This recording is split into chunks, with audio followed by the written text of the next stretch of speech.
at this moment that he knew. He f***ed up.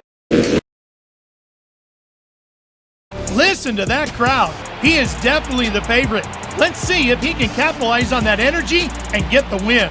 Things don't always go the way you planned, and when it comes to motorcycle racing, that's very true indeed. I know firsthand, as I am a two-wheeled nut. From my many long years on this planet, I've always loved two-wheeled action, be it on or off-road. I am more of an on-road racer on track, but I ride on the road most of the time, but I have also partaken in some off-road MX action over the years, and it is a very tough and challenging sport. Make no mistake, it may not be as fast as road racing, but it's far more knackering and injury prone than probably road racing is by and large. It's much slower going, but it's not the speed that hurts you in motocross racing, it's the stops. This fully monster and AMA licensed Supercross 3 title is made by long-standing two-wheeled heroes in the Italian studio of Milestone. You probably know them best from their MotoGP and Superbike titles over the years. They actually started their life back in 1995 on the PC with Screamer, a title that I ironically covered at the weekend on my PC in the 90s video. The studio have largely been a single force for two-wheeled action. Aside some other titles here and there from other studios, they really are the forefront of motorcycle titles, and here in Supercross 3 they are adding to that catalogue with yet another great motorcycle title. Now, the studio have been using 2 and 4 wheels over the years. Predominantly that's all they do, rally games, racing games, so it's no surprise that they managed to capture the essence of riding or driving better than most other studios on the market. And yet again in Supercross here, they really have captured the magic and feel of off-road MX action, which is difficult because it's a very different style of riding to road riding and certainly driving a car. So starting with the age-old content of the game, what do you get? Well, out of the box, it's pretty well stacked. You get your standard selection of single-player, multiplayer, training sessions, and obviously a full-fat career mode. You can customise your character's look, clothing, numbers, style, font, yes, and you can certainly pick the manufacturer you ride for. You even get sponsors throughout the title, including GoPro, which the camera system in the title is one of the high points, which I'll touch on later. And it really does flesh out a single player title with lots and lots of options. The 3 classes, the 450 and 2 sections of 250, and then a good selection of tracks to choose from. And that can be bolstered even further by being able to create your own in the in-track editor, which is very simple and user friendly. It really gives you an idea of just how difficult it is to create a good track that manages to mix up all the areas the title does so well and the ones that are in the game. Once you've done that, you can jump straight in and check it out yourself and then upload it for everyone else to enjoy online. And this really and greatly enhances the longevity and the playability of the title, because you'll never get bored of having new tracks because you can just make your own. And it really does show how hard it is to get the balance right between using all the power and options within the title. It's also pushed out even further by having a complete open training mode, which is like a wide open space where you can just hark around with a full day to night cycle and weather system in the game. Now, it doesn't really add a great deal to the title's playability, but it does look nice. Having that night cycle, that dynamic weather kicking in, it can alter tracks, weather conditions, and obviously the races play out based on the weather conditions themselves. And as you progress through the title, you unlock this in the menu so you can change it yourself. Now, I do suggest you play around in this open area because it really helps your control, and certainly the throttle, a very important part of MX riding, and bikes overall really. And the gears and the brakes, and you get used to just leaning back, lifting the front up all the time, which is, you can't help it when you ride an MX bike in real life. You wheel them all the time because they're so good at wheeling with the torque that they have. They're not built for speed, they're built for acceleration. And that balance, it really is a good option to have that wide open space and just get used to it and practice it. It is an area where it can show some of the weaknesses in some of the flickering areas, some of the screen space reflections and all that, but I'll touch on graphics a little later in the video. I will briefly mention the sound. There's some nice reverb and touches in the game and the intro and the dynamics, but the engine sounds, they're pretty weak. When it's bouncing off the limiter and popping around, it's not at the level it should be, and that's a little bit of a disappointment. Anyone who rides a motorcycle knows it's all about the sound of that raspy engine, even on a 2-stroke.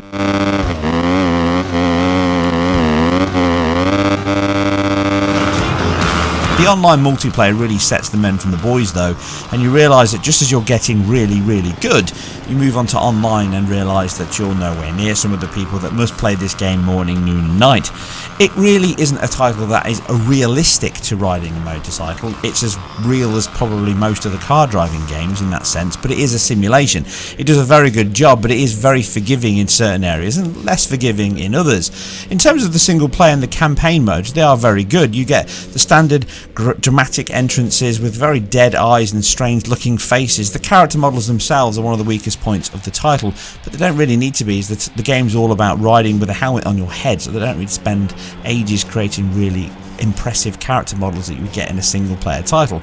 It does the job well. And to that end, it has both male and female riders, and you can customize those riders, and the animation system between the two is different, and you can physically see that when you're riding, so it gives you the option between male and female if you want it. And this customized animation system is bolstered by the inertia and control system of the bike. You can readjust your movement, carry the bike up and down by raising the front with the throttle, hitting the back brake and dipping it. It's not exactly realistic, you can move, but it allows you to readjust while you're riding, realign yourself and then land correctly, and this gives you a little bit more time and that finesse that you can use throughout the game, and this just improves your racing lines, your balance, and gives you a little bit more time to get better at the game, and that's the whole point. Like I say, it's not real, it's hyper real, but it feels real, looks real, and it certainly delivers the goods in gameplay and quality. And moreover, it really delivers a game that sucks you into the category of getting used to building your character up, getting the skills improved, moving through the ranks and actually becoming a star in your own right. And even though that's what's popular now, I've always liked a career mode in titles like this and racing games, because I think that's where all the fun and jollies are to be had. I must also add that the multiplayer is very good. Dedicated servers on all big consoles and PC. I don't think Switch has them, but aside that, it works very well, and you can create custom lobbies, lock them down, and just have two-player co-op with just your mate online. So that is a great option in a title like this, and it really does add a lot more to the fun. And I can happily report that Milestone have delivered here with an exceptionally good single player campaign. Yes, some of the tracks can get a little boring. Motocross is motocross. There's not a lot of deviation in terms of bumps, turns, twists, but the dynamic weather system, the time of day, the way tracks go from mud to sand, the specular highlights, the way mud kicks up mid-pack when you're in first person mode really adds to the title. And that single player drive to try and move yourself up the ranks, get that win and fight through. These tracks are not really about longevity style, they're all about rhythm, getting used to it, learning the tracks, learning the turns, learning the motion of the bike, and that really does hook you in. I was actually really impressed by how long I spent playing this across multiple consoles. Remember, this is available from everything from the Switch to the Xbox One X, so if you have got a console or a PC, you can still pick up this title and play it. And after my time, it's something I would highly recommend on a playability stakes. It's arguably the best motocross title I've ever played, and it's one of the best motorcycle racing games I've ever played. Stacked well with options, well balanced with a great difficulty curve, learning curve that pushes you through the title, a tricky but rewarding control system and physics system. There are a few gripes in the title. It can be overly picky sometimes when you clip corners or bounce up and land on one of the edge mats and then land on the floor. Again, when you've got procedural animation and dynamic physics like this, there's always going to be a balance between what works and what just makes you go "Ugh."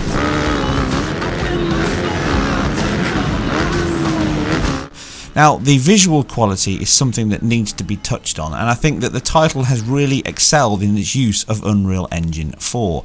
The team have gotten used to this and really have started to use it to their advantage here, and visually it's one of the, if not the most impressive title they have made, I'd think, ever. At this point, it looks pretty realistic when you're playing the game normally, but go into the replays and stick on the GoPro view, which is the one you can see now, and I'm going to call it the GoPro view because that's literally what it is. You could convince people that this is real TV at times. The lighting, the PBR based materials, but more importantly the movement, the use of motion blur, the camera velocity, the bounce and the procedural physics in the title are absolutely top tier in terms of racing games. Remember, there's far more complexity going on here in terms of racing title than there is in a car game, because you've not only got the physics of the bike, but you've got the physics of the rider and the collisions, and all of that has an impact on how the game plays, how the game animates, and how everything looks. From all the little touches where the rider puts his front foot down into super motard style, he bounces around, you can shift the rider's weight around, you can flip up and move the bike in the air to get parallel, which is a move in motocross to land and get more more speed, and all of this is used in the multiplayer and the single player, and it looks superb. Some of the replays really look excellent as all the riders jostle around and banging around, and when you're in close combat and looking at the first person view, it really does convince you that you're riding a bike at times. A VR of this game would be impressive. It would probably make a lot of people very, very sick, but I would love to see a VR mode at this kind of visual quality on the next generation machines and PC. But in terms of here and now in a 2D game, it's visually very, very impressive. And Milestone, with every title, I think, improve again and again. And here they use a combination of techniques, so there's tessellation on the ground, the deformation builds up, and sometimes that flicks in as the game starts. On top of this, they use screen space ambient occlusion, they use screen space reflections on the helmet and the water, and they use normal maps very well to animate clothing and flapping around in the wind. There are some issues sometimes with the shadow maps themselves and the normal map shadows, where it can flicker on and off and turn on and off, some a bit of alias in there. And there are some issues in the title, sometimes the sky can flick, like I said, the tessellation can pop on and off at the start of the game, you can also do it whilst you're riding as well, and sometimes shadow maps can pop in and out. But generally, it's a very consistent looking title overall, and I'm sure there's probably a couple of patches here and there to fix some of these bugs. So moving on to how they run, look and play on the base consoles and the premium consoles. Well, both PS4 and Xbox One S target 30 FPS, as you can see, and by and large they do a pretty stable job of holding that rock solid, being replay, first person, third person, whichever view you want. There are a couple of points where it can stutter and judder. Most of the time these come right at the beginning when there's 22 riders head into the front corner and they all collide, and you can get sometimes 30 millisecond, 50 millisecond, 90 milliseconds I've seen hangs. These are very, very rare, but they are there enough to be noticed. It doesn't really ruin the game, but occasionally you can have a moment where it stutters as you go into a corner and you can crash because of it. But like I say, after 8 or 9 hours of playing on various consoles, yeah, I've seen it probably a handful of times, maybe a little bit more, so it's not exactly a huge problem, but it is there, so you may notice it every now and then. One thing I will advise is on the Xbox consoles, reboot your console, because the operating system's not very good. Not really a cleaner way to put it than that. It just doesn't really handle resuming very well at all, and that can have serious impacts on the performance, so just bear that in mind. So comparing the base consoles, we see subtle differences in the image quality. Certainly ambient occlusion looks subtly pared back, and shadow maps look subtly pared back on the Xbox One X, as does the depth of field and the motion and the post-processing effects, along with the anti-aliasing. The game uses TAA across all versions, Unreal Engine's TAA, and it looks subtly reduced on the Xbox One here compared to the PS4. But by and large, overall, it's pretty much the same title, as you can see with comparisons on screen. You'll be surprised to know the biggest difference between the Xbox One and the PS4 is the resolution, and that means that the Xbox One comes in with a 1600 by 900p resolution, and the PS4 comes in with a 1920 by 1080p resolution. Not a huge difference, but it is one that you can notice. Now, there isn't to say that there's not temporal upscaling, reconstruction going on there. There's a couple of points that look quite soft, but it might also be using a dynamic solution. I didn't count any dynamic sections, but I didn't spend all my time catching them up and looking at them. The game does heavily use pretty good motion blur throughout, per object motion blur, and again, sampling rate on that is slightly lower on the Xbox One than it is on the PS4, so the dithering every now and then is slightly easier to spot, but really it's not a huge change. What is the premium consoles. The Pro comes in with a slightly higher and slightly odd resolution compared to the other versions. And this is a very minor increase over the PS4's 1080 by 13% of 2048 by 1152. This isn't a huge increase, although it is slightly sharper, and it probably points to the fact that there's slightly more going on here than what I've just covered. But again, it's hard to pinpoint all these things when you're just covering things quickly, so there might be some reconstruction there might be some additional elements, but 2048 by 1152 points to me that's memory bandwidth and memory footprint, because the Xbox One X comes in at 3200 by 1800, and it's a pretty sizable increase, which you can see. Now, another increase is the loading times. They're actually reasonably long, 34 seconds, 35 seconds give or take on the PS4 Pro, and around 10 seconds slower on the PS4, but they both beat Xbox consoles here, again pointing to some of the issues with the operating system and the loading data and however that's streaming into the system itself, but you're getting much better performance from the Pro and the PS4, coming in at 61 seconds on the Xbox One X, and again almost 10 seconds slower on the Xbox One than the Xbox One X. So You pick your poison. The loading times are not a massive deal breaker, let's be honest. These are still pretty quick, but double the loading time from the S to the PS4 Pro, and arguably slightly less than that on the PS4. It does make a difference when you're loading lots of tracks, but it's not a huge showstopper. Now, the final element to touch on is the input latency time. It's very important for a racing title, specifically one that targets 30 FPS like this does, and that means that in a variety of tested sections it is quite variable. You can see highs of 228 milliseconds right down to lows of 162 milliseconds. So combining those two together at its worst point, including the television 230, if you take the engine into account, it averages somewhere around 183, 174 milliseconds, but it can be slightly slower on the Xbox One S than it is on the PS4 and certainly the X and the Pro.